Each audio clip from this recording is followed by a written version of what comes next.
लोजपा राजद को चुनाव आयोग की तरफ से बड़ा झटका लगा है। इन लोगों ने चुनाव रुकवाने के लिए जितनी कवायद करने थी सारे कर लिए, लेकिन चुनाव आयोग ने कह दिया कि बिहार का चुनाव समय पर ही होगा। राजद, लोजपा और महागठबंधन की दूसरी पार्टियों में हड़कंप मचा हुआ है। कांग्रेस परेशान है और बिहार के चुनाव में एक नया मोड़ आने वाला है। नमस्कार, बिहार के बादशाह में आपका स्वागत है। बिहार के चुनाव में एक नया मोड़ आ गया है और इस बीच महागठबंधन और एनडीए के बीच जो मुकाबला होना था उसमें कांग्रेस के पूर्व अध्यक्ष राहुल गांधी की घोर बेइज्जती हुई है। राहुल गांधी ने चुनावी तैयारी का जायजा लेने के लिए एक वर्चुअल बैठक की थी।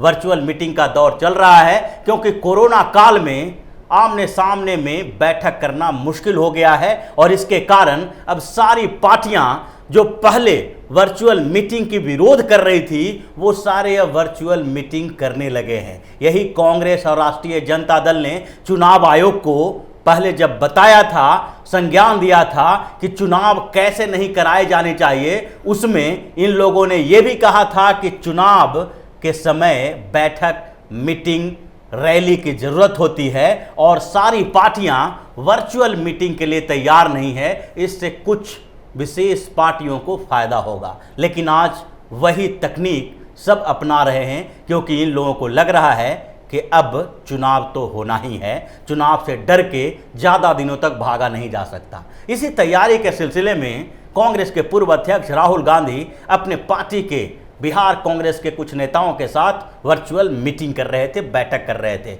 इस बैठक के दौरान बिहार के चुनाव का जायजा लेने के लिए राहुल गांधी ने कई सवाल किए। उन्होंने बिहार में कोरोना वायरस के संक्रमण के मामले में नीतीश कुमार के खिलाफ रणनीति बनाने की बात की। यहां तक कि चीन के मुद्दे पर प्रधानमंत्री नरेंद्र मोदी के खिलाफ जो उनको बोलना था उन्होंने बोला, लेकिन अंततः जब पार्टी के नेताओं की बारी आई तो राहुल गांधी से ऐसे गंभीर सवाल उठाए कि उसके बाद राहुल बेइज्जत महसूस करने लगे। उनसे सबसे पहला सवाल किया गया कि आपने चुनाव की तैयारी में इतनी देर क्यों कर दी, क्योंकि सारी पार्टियों का मतलब यहाँ एनडीए की पार्टियों से है, भारतीय जनता पार्टी और जनता दल यूनाइटेड से है। इन दोनों की बात करते हुए बिहार के कुछ नेताओं ने बताया कि आखिरकार भारतीय जनता पार्टी और जदयू पिछले 2 महीने से चुनाव की तैयारी कर रही है। कांग्रेस अभी तक अपने संगठन को भी मजबूत नहीं कर पाई है। इसके लिए जिम्मेदार कौन है?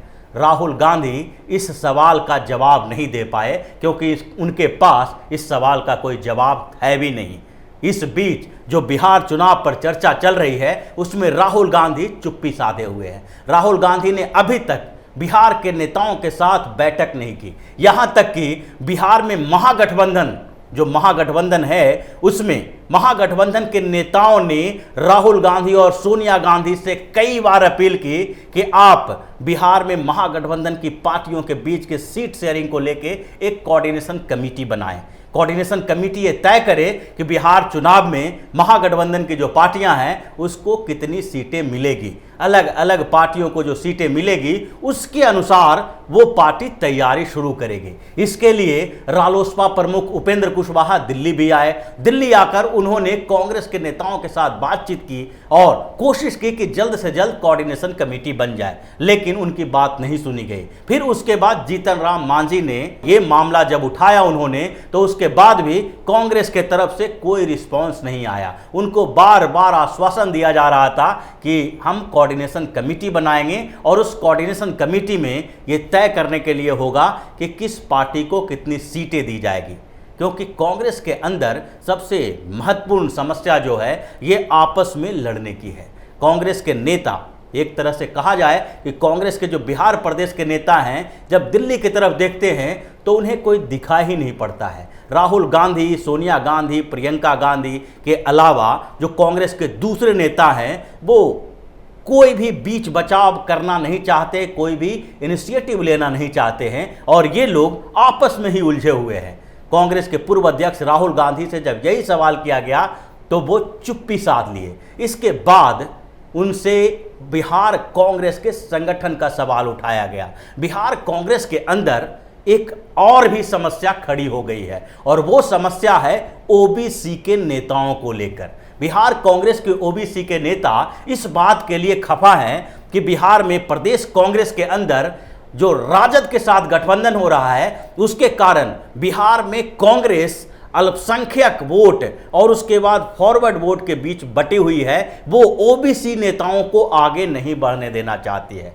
बिहार कांग्रेस के ओबीसी नेताओं ने यही आरोप लगाया। उन लोगों ने यह कहा कि बिहार में कांग्रेस ओबीसी वोट या ओबीसी नेता उधार से राजद से लेते हैं, क्योंकि उनको राजद के ऊपर ही भरोसा है। ओबीसी के किसी नेता को राजद आगे नहीं बढ़ने दे सकती है और इसीलिए कांग्रेस राजद की कठपुतली बन के रह गई है। अगर ओबीसी मोर्चे को आगे अगर कुछ भी नहीं दिया जा सकता है, जिम्मेदारी नहीं दी जा सकती है, तो ऐसी स्थिति में ओबीसी के कई नेता कांग्रेस छोड़ने वाले हैं। ये सवाल भी इस वर्चुअल मीटिंग में उठाए गए कि उन लोगों के लिए क्या व्यवस्था की जा रही है। आखिरकार हम अपनी पार्टी को एकजुट बनाए रखने के लिए बिहार में कौन से ऐसे काम करेंगे जिससे ओबीसी का वो लॉबी जो राजद से खफा है, राजद और कांग्रेस के बीच के गठबंधन के कारण जो उन लोगों को इग्नोर किया जा रहा है, उससे खफा है, उनको मनाने के लिए कौन सा प्रयास किया जा रहा है। इस बात का भी राहुल गांधी के पास कोई जवाब नहीं था, क्योंकि राहुल गांधी बिहार की राजनीति में बहुत ज़्यादा हस्तक्षेप कर ही नहीं रहे हैं। उनके पास उनकी जानकारी ही नहीं है। जब बिहार कांग्रेस की बैठक कर रहे थे राहुल गांधी, उस समय भी उन्होंने जो मुद्दे उठाए वो राष्ट्रीय स्तर के मुद्दे थे। वो बिहार के मुद्दों से उसका कोई लेना देना नहीं है। थोड़े बहुत इधर उधर की बातें करने के बाद जब राहुल गांधी को ये सारी जानकारी मिली तो वो परेशान हो गए। राहुल गांधी की जो इतनी घोर बेइज्जती हुई, उसके बाद वो अपनी बेइज्जती को दबाने के लिए उन्होंने अपने सबसे करीबी और अभी जो बिहार कांग्रेस के प्रभारी हैं शक्ति सिंह गोहिल, उनको अपने पास बुलाया और उनको बुलाने के बाद आनन फानन में बिहार भेज दिया। बिहार जाकर अब शक्ति सिंह गोहिल राहुल गांधी के उन्हीं सवालों का जवाब ढूंढेंगे और कोशिश करेंगे कि किसी तरह कांग्रेस के अंदर जो अलग अलग गुट बने हुए हैं और कांग्रेस में जो आंतरिक कलह मचा हुआ है, उस कलह का समाधान हो। ऐसे बिहार के जो प्रभारी हैं शक्ति सिंह गोहिल कांग्रेस के, वो बिहार की राजनीति के बारे में वो भी बहुत कम जानते हैं और वो गुजरात से हैं। गुजरात से बिहार उनको सिर्फ राहुल गांधी ने भेजा। बिहार के प्रभारी बनाने के पीछे शक्ति सिंह गोहिल की कोई अपनी काबिलियत नहीं थी, बल्कि राहुल गांधी से उनकी नज़दीकी ही है। राहुल गांधी अपने कुछ जो नज़दीकी नेता हैं उनको अलग अलग महत्वपूर्ण राज्यों का प्रभारी बना रहे हैं। उसमें राजीव सातव भी हैं जिन्हें गुजरात का प्रभारी बनाया गया और गुजरात से शक्ति सिंह गोहिल को बिहार का प्रभारी बनाया गया। ये लोग उनके करीबी लोगों में से हैं जिनको अलग अलग जगहों पे फिट किया जा रहा है ताकि प्रदेश कांग्रेस के अंदर उनकी पकड़ बनी रहे।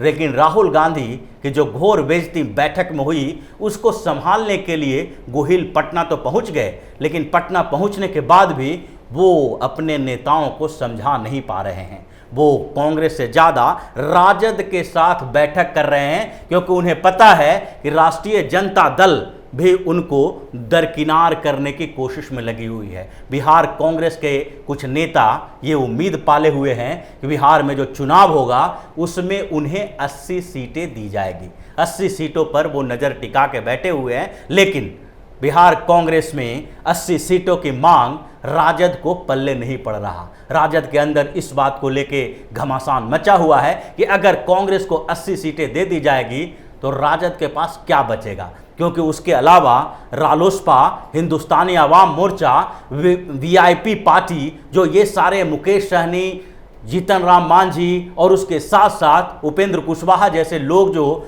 नज़र गड़ाए बैठे हैं कि कम से कम 25 से 30 सीट विधानसभा चुनाव में इन्हें भी चाहिए, उन लोगों को अगर 80 सीटों के बाद 20-20 सीट भी देते हैं तो लालू यादव की पार्टी के पास 100 सीट से भी कम बचेगा और ऐसी स्थिति में राजद पिछड़ के रह जाएगी। इसलिए राजद का मानना है कि अगर कांग्रेस ज़्यादा दबाव बनाएगी तो उसके बाद कांग्रेस को ही अलग करके इन छोटी पार्टियों के साथ गठबंधन कर लिया जा सकता है। और ये स्थिति को संभालने के लिए शक्ति सिंह गोहिल अपनी पार्टी को अपनी पार्टी के नेताओं की बात सुनने से ज़्यादा राजद के नेताओं की बात सुन रहे हैं और इसके कारण कांग्रेस के अंदर प्रभारी और केंद्रीय नेतृत्व को लेकर एक विद्रोह जैसी स्थिति उत्पन्न हो गई है। अब राहुल गांधी की तो घोर बेइज्जती हो गई। अब देखते ये हैं कि शक्ति सिंह गोहिल राहुल गांधी को फिर से कांग्रेस के बिहार कांग्रेस के नेताओं के बीच स्थापित कर पाते हैं या नहीं। कुछ दिन में ही ये स्थिति सामने आएगी कि राहुल गांधी फिर से बिहार कांग्रेस के नेताओं के साथ अगर कोई वर्चुअल बैठक करने की हिम्मत जुटा पाते हैं तो इसका मतलब होगा कि बिहार कांग्रेस के नेताओं को थोड़ा बहुत समझाने में शक्ति सिंह गोहिल काम आ गए। उनकी स्थिति जो थी वो संभालने में थोड़ा बहुत कामयाब हुए हैं और इसी के कारण राहुल गांधी दोबारा वर्चुअल मीटिंग अपने नेताओं के साथ कर रहे हैं। लेकिन अगर राहुल गांधी अगले 10 दिनों के अंदर कोई बैठक नहीं करते अपने नेताओं के साथ तो ये बात स्पष्ट हो जाएगी कि बिहार के कांग्रेस के अंदर घमासान मचा हुआ है, कलह मचा हुआ है और राहुल गांधी अब उसमें घुसना नहीं चाहते हैं, फिर से दोबारा अपनी बेइज्जती नहीं कराना चाहते हैं। तो इसी तरह के खबरों के साथ फिर से हाजिर होंगे। तब तक के लिए बने रहिए हमारे साथ और देते रहिए हमें सहयोग ताकि इसी तरह की खबर हम आपके लिए लाते रहें। धन्यवाद।